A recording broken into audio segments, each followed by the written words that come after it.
네, 반갑습니다.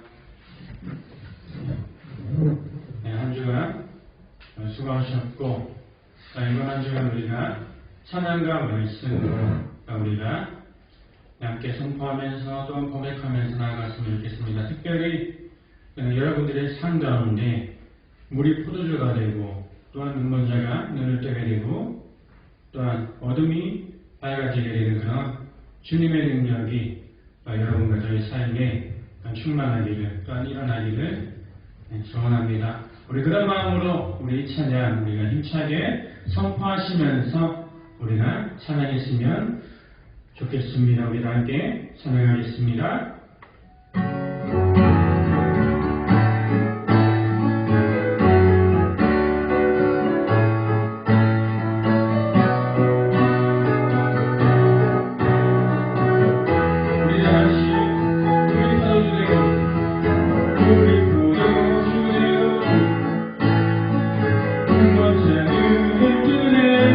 주밖에 없네.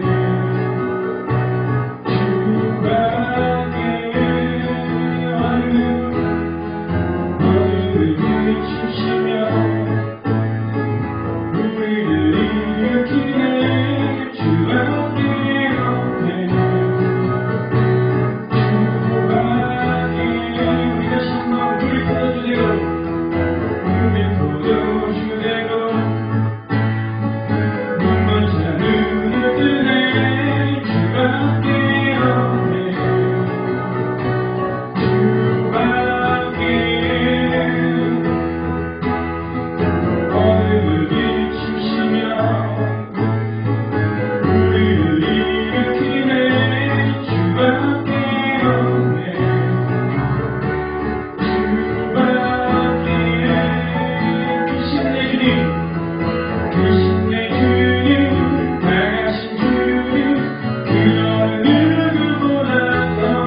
우리 다 같이 우리 삶 가운데 역사하시는 또 우리 마음을 만져주시고 일으켜 세우시는 우리 그분의 이름을 찬양하며 나아갔으면 좋겠습니다.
하나님 아버지 감사합니다. 또 한 주 동안 우리를 지켜주시고 또 인도하여 주시는 일이 있습니다.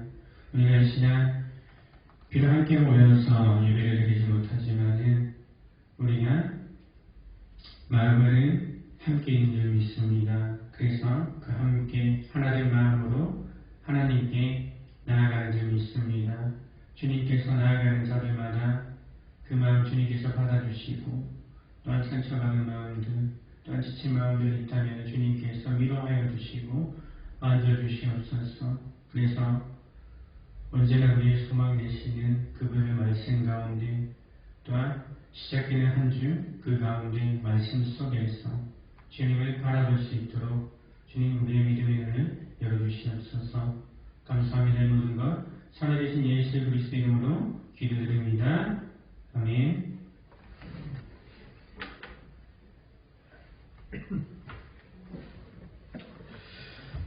네, 오늘 함께 나눌 말씀은요, 마가복음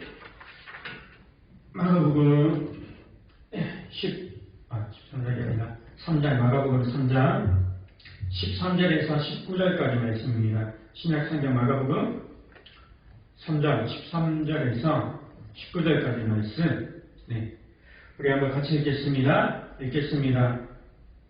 시작. 또 산에 오르사 자기가 원하는 자들을 부르시니 나온지라. 이에 열두를 채우셨으니 이는 자기와 함께 있게 하시고 또 보내사 전도도 하며 귀신을 내쫓는 권능도 가지게 하려 함이로라. 이 열두를 세우셨으니 시몬에게는 베드로란 이름을 더하셨고 또 세베대의 아들 야고보와 야고보의 형제 요한이니 이 둘에게는 보아나게 곧 우레의 아들이란 이름을 더하셨으며 또 안드레와 빌립과 바돌로메와 마테오와 도마와 알페오의 아들 야고보와 및 다데오와 가나나인 시몬이며 또 가룟 유다니 이는 예수를 판 자더라. 아멘. 네. 여러분들 하나님께서 정말 원하시는 최고의 사람이 어떤 사람일까요? 여러분들 한번 생각해 보세요. 하나님께서 생각하시는 최고의 사람이 어떤 사람일까요? 네. 그것은요 딱 하나인 것 같아요. 뭐 기도를 오래 하거나, 네, 이것도 중요합니다. 또 말씀을 정말 많이 보거나, 이것도 너무 중요해요. 그런데 하나님께서 원하시는 최고의 사람이 뭐냐? 저는 하나님 앞에 순종하는 사람, 네, 이 순종에 있는 사람, 네, 그게 하나님께서 원하시는 최고의 사람이지 않을까 생각합니다. 그렇다면 여러분들 최고의 교회는 어떤 교회일까요? 네, 최고의 교회? 어떤 교회는 뭐 교회가 굉장히 크고 사람이 많이 모이는 그런 교회가 아니에요. 뭐 정말 건물이 좋고 시스템이 좋고, 네, 그런 교회가 아니에요. 하나님께서 원하시는 최고의 교회, 하나님께서 생각하시는 최고의 교회가 어떤 교회냐? 순종하는 교회가 아닐까요? 네, 그게 하나님께서 원하시는 최고의 교회인 줄 믿습니다. 오늘 본문을 보면요, 네, 예수님께서 제자들을 부르는 장면입니다. 오늘 본문 말씀 13절 말씀에 또 이렇게 되어 있죠. 네, 보면은 또 산에 오르사 자기가 원하는 자들을 부르시니 나온지라 이렇게 말씀하고 있습니다. 여러분들, 여기서 이 본문에 시작되는 산에 오르사 이스라엘 백성들이요, 산에 올라가는 것은 그냥 오르는 것이 아니에요. 큰 의미가 있습니다. 광야에 살아가는 이스라엘 백성들이 본격적으로 그 가나안으로 향하기 전 모두 시내 산에 있었어요. 그리고 그들의 지도자 누굴까요? 모세. 이 모세가 시내 산 위에 올라가서 하나님의 그 말씀 율법을 받았습니다. 이처럼 뭐죠? 새로운 시대를 준비할 때, 또한 새로운 공동체를 꿈꿀 때, 어떤 새로운 것을 시작할 때 그들은 산에 올랐다는 것이에요. 이 산에 올랐다는 것이 뭘까요? 하나님의 음성을 듣기를 원했다라는 것입니다. 너무나도 중요하죠. 네, 여기서 오르다라는 동사는요, 네, 현재형으로 쓰였어요. 네, 산에 오른다는 것은요, 이 구약시대, 신약시대에만 국한된 그런 이야기가 아니라 오늘날 현 시대를 살아가는 또 오늘날 교회 가운데 우리의 생활 가운데 속에서도 이것이 계속 되어져야 한다는 것을 말씀하고 있는 것이에요. 다시 말하면 하나님을 만나기 위해서 산을 오르는 것 같이 교회 안에 하나님의 임재를 바라고 원하고 또 하나님의 뜻을 계속해서 산을 올라가는 것 같이 매일 구하고 나아가야 된다라는 것을 의미하고 있는 것이에요. 예수님께서는요, 이처럼 산에 오르시면서 12명의 제자들을 부르시고 있습니다. 13절에 보니까 뭐라고 되어 있죠?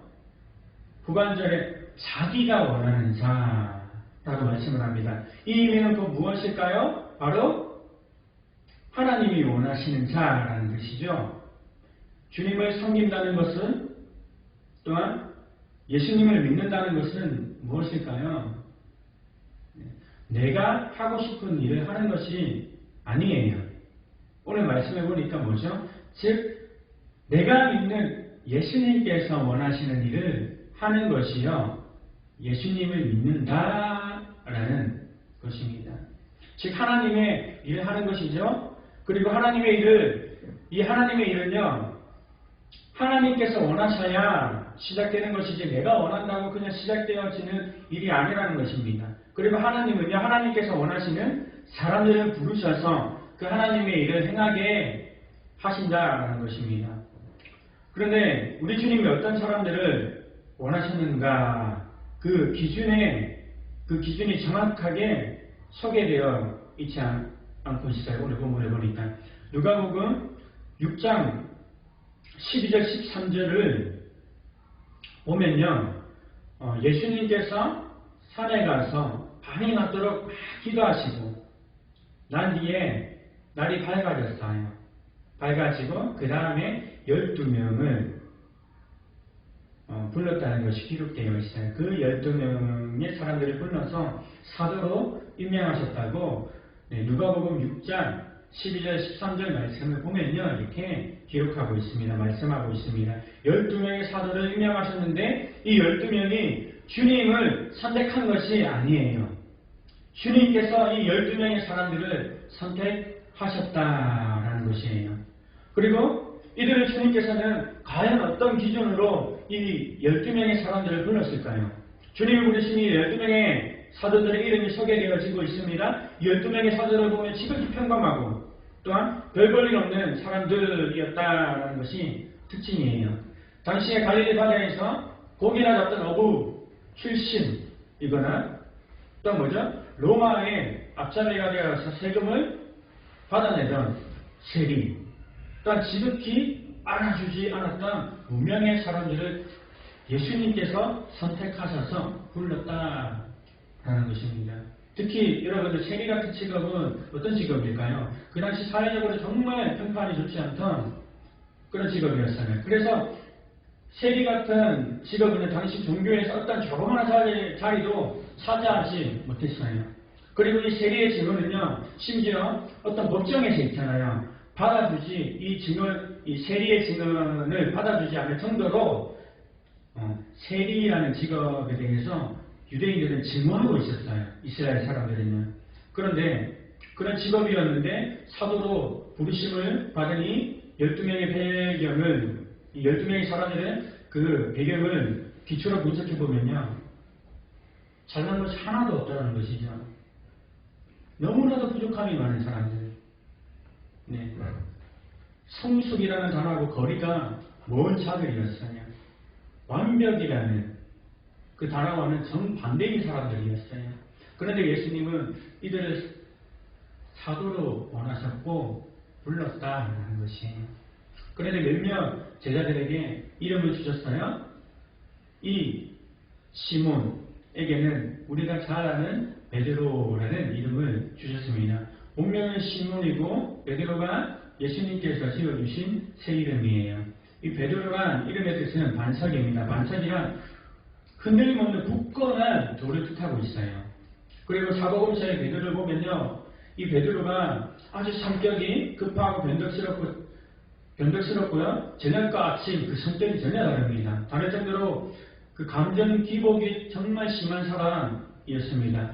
그는 어떻게 보면 이 반석이라는 단어와는 전혀 어울리지 않는 그런 사람이었어요. 그런데 예수님은요, 이 시몬을 반석으로 변화시켜서 그를 반석으로 쓰실 목적이었습니다. 그러니까 뭐죠? 예수님께서는 이 무명의 사람들을 들어서 유명한 사람으로 쓰시는 분이십니다.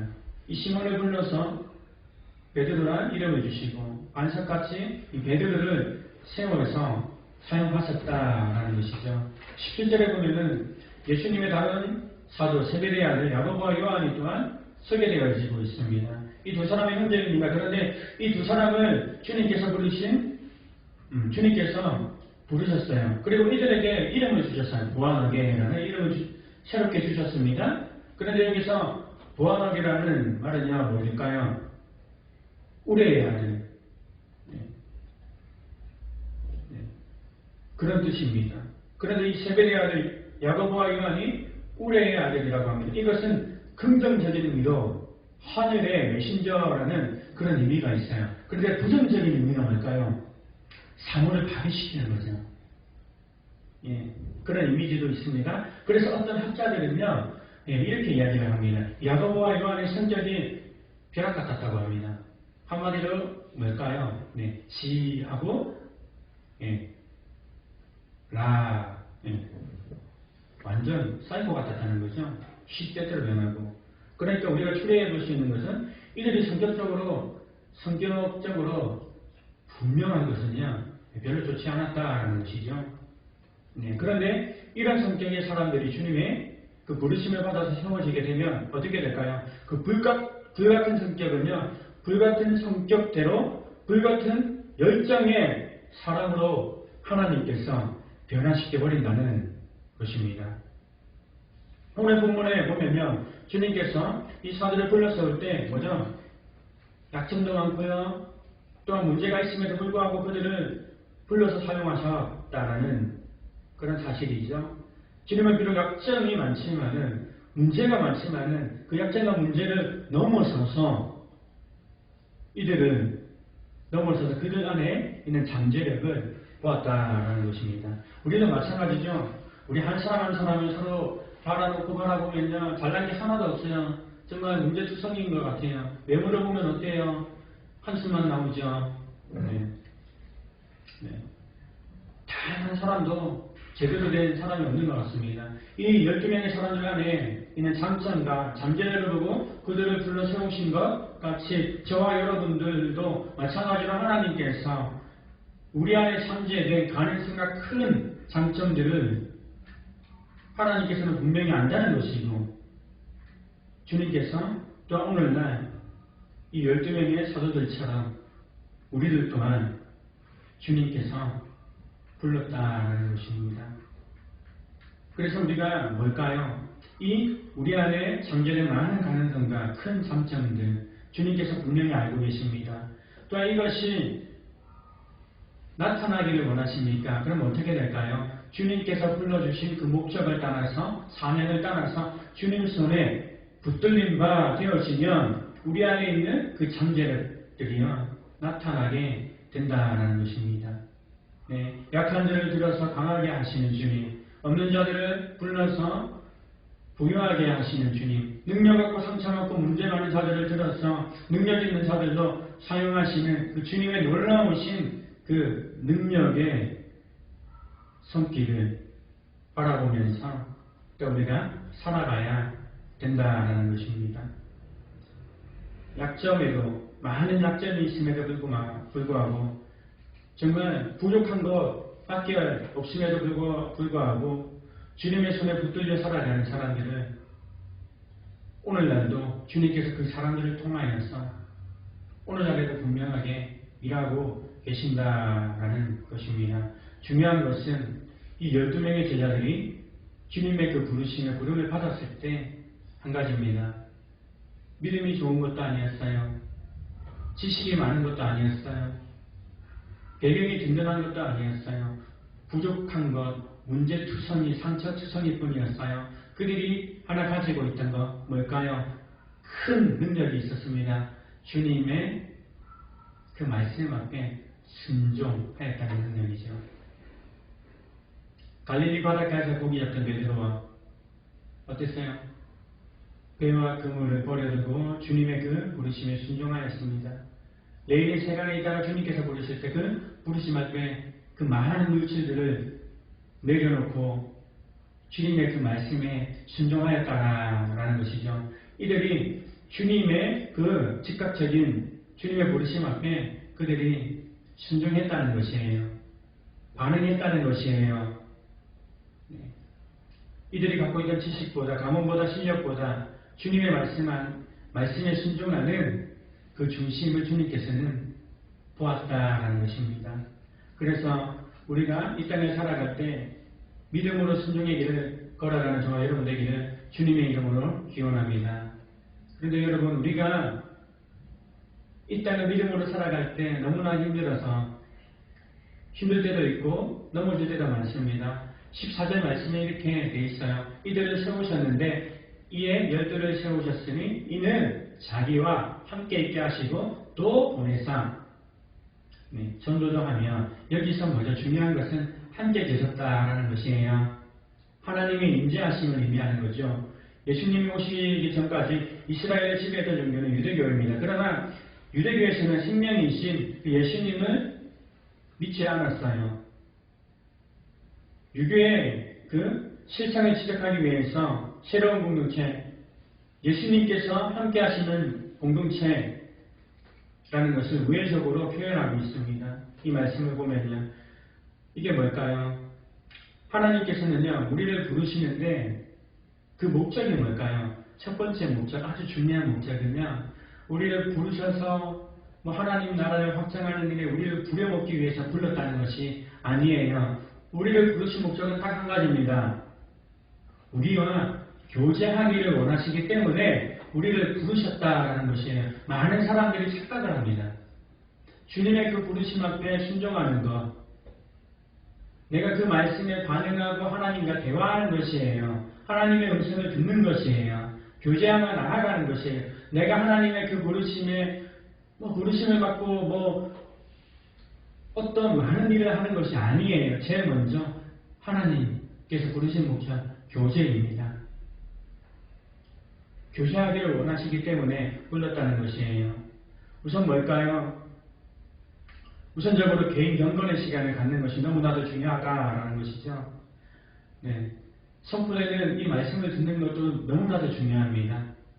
하지만요, 내가 하나님 말씀을 알지를 못하는데 이 주일에 잠깐 듣는 것으로 채워질까요? 아니죠? 그럼 뭘까요? 하나님께서 친히 사도들을 통하여서 성경 66권을 오늘날 이 하나님의 귀한 말씀을 우리에게 주셨다라는 것이에요. 그러니까 뭘까요? 첫 번째, 하나님의 음성을 듣기 위해서, 교제하기 위해서 말씀을 우리가 개인적으로 읽는 그 경건의 시간을 가져야 된다라는 것입니다. 그리고 뭘까요? 예수님의 그 대한 사랑, 그 사랑을 예배 가운데 회복해야 된다는 것이죠. 사랑 없이 예배 드리니까 이 예배가 아니라 뭐죠? 그야말로 그냥 일이 되는 거죠. 그렇기 때문에 이 예배 가운데 속에서도 우리가 기쁨을 누릴 수가 없고 오히려 피곤한 것이에요. 이 모든 것이 하나님과의 깊은 교제를 최우선으로 하지 않을 때 예배가 일이 되어지는 것이고 그 예배가 피곤해지게 되는 것이에요. 제일 먼저 중요한 것, 삶 속에서 하나님과 교제하는 것. 그렇기 때문에 우리를 부르셨다라는 것이고, 저와 여러분들이 하나님을 믿게 되었다는 첫 번째 목적입니다.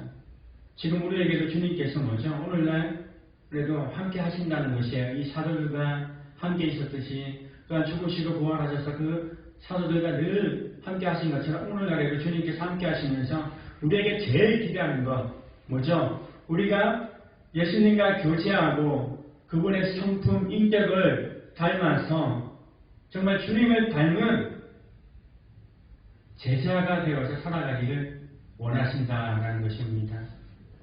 다른 사람이 아니라 내가 말씀을 들어야 되고 내 자신 스스로가 그 말씀을 듣고 순종할 때 저와 여러분들의 삶 가운데 주님의 놀라운 그 변화가 분명하게 시작되어진다라는 것입니다.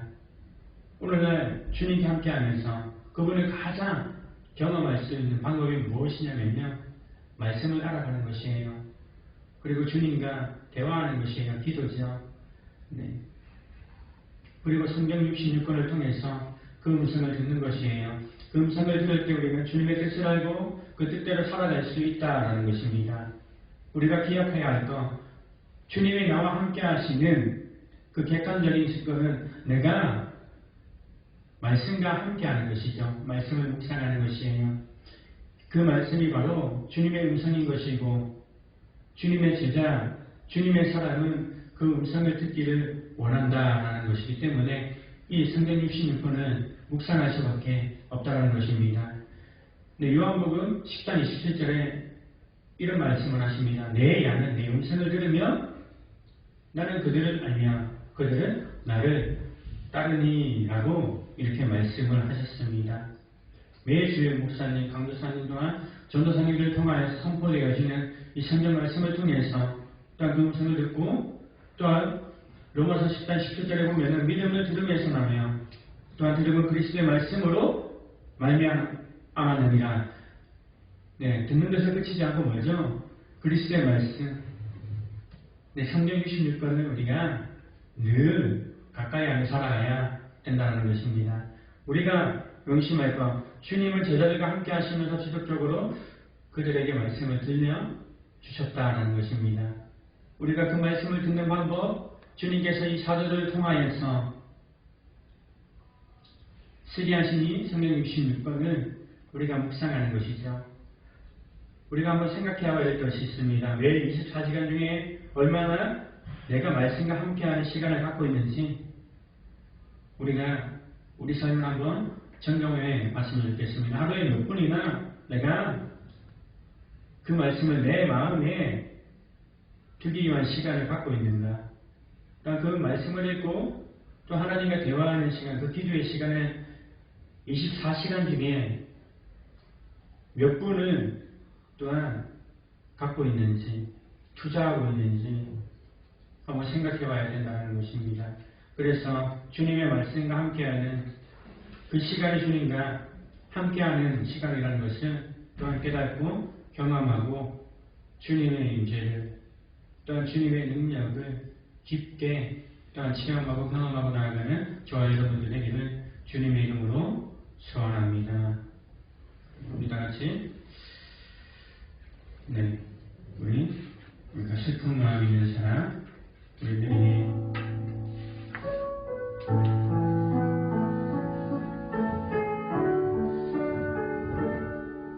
우리 일절만 고백하면서 우리가 기도했으면 좋겠습니다.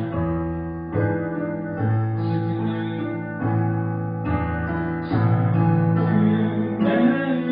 있는 사람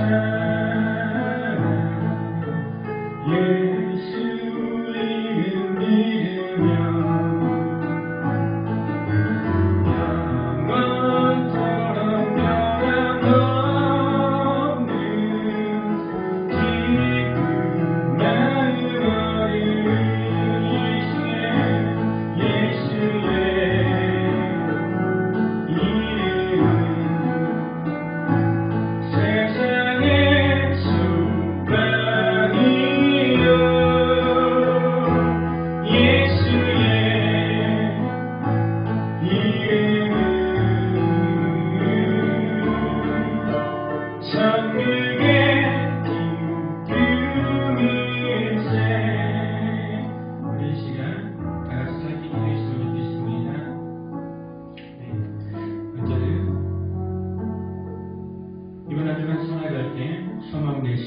우리의 소망 되시는 그분과 정말 함께 동행하며 나아가기를 원한다고. 그래서 하나님 우리 삶 가운데 다 몇 분이라도 주님과 함께하는 그 시간을 떼어놓고 또한 그렇게 하나님과 함께하는 시간을 정해놓고 나아가기를 원한다고.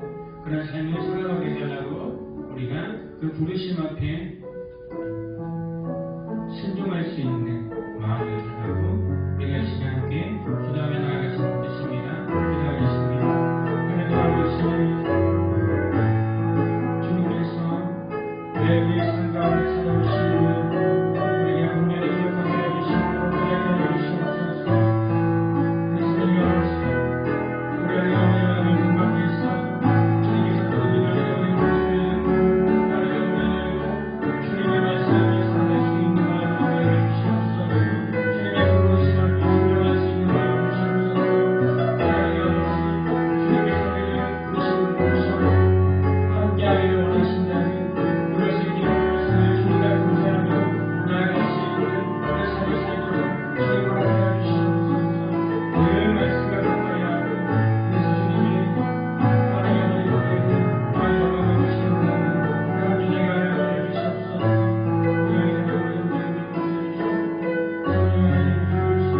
그 부르심에 우리가 순종하며 나아가게 하여 주시옵소서.